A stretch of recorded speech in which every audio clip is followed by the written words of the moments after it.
ఎక్కడికి?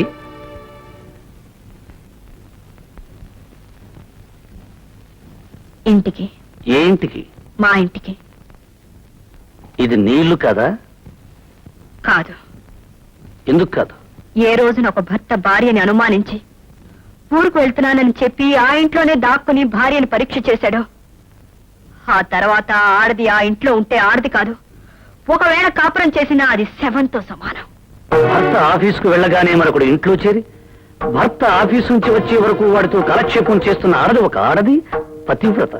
ఆ కాపురం ఒక కాపురం, స్వర్గం కదూ? పిచ్చివాడి చేతిలో రాయంతో అనుమానస్తుడు బుర్రలో ఆలోచన అంతే. అనుమానం ఈనాడు నాకు కొత్తగా రాలేదు. ఆనాడు శ్రీరామచంద్రుడికి కూడా వచ్చింది. వచ్చింది, కానీ మీలా బీరో వెనకల నిలబడలేదు, మంచం కింద దాక్కోలేదు. ఎలా అయితేనే అనుమానించాడుగా. అంత మాత్రాన రాముడు రాక్షసుడు కాలేదు, సీతనేలా భయపడి పారిపోనూ లేదు. రాముడు రాక్షసుడు కాకపోవచ్చు, మీరంతకంటే గొప్ప దేవుడు కావచ్చు, కానీ నేను పిచ్చి సీతను కాను. నిప్పులో దూకి నిజాయితీ నిరూపించుకోవడానికి. ఎలా నిరూపించుకోగలం తప్పు చేశాక? ఇన్నాళ్ళు ప్రేమించడానికి మనసు ఒకటే చాలనుకున్నాను, కానీ విశాలమైన మనసు కావాలని ఇప్పుడే అర్థం చేసుకున్నాను.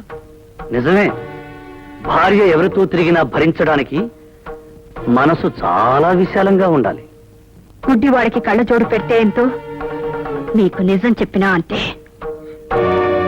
గుడ్డివాణ్ణి కాబట్టే పట్టపగలు ఇంత కథ నడిపావు. కథలు చదివే వాళ్ళకే తెలుసు కథలు అల్లడం. మిస్టర్ భరత్, కథలు కథలే, జీవితాలు కాదు. కథకి జీవితానికి తేడా తెలీదు మీకు. నా తేడా నాకు బాగా తెలుసు.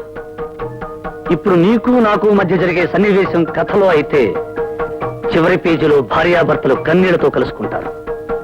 కానీ ఇది జీవితం. ఓసారి నువ్వు ఈ గడప దాటి వెళితే మళ్ళీ కలుసుకోవటం అంటూ జరగదు.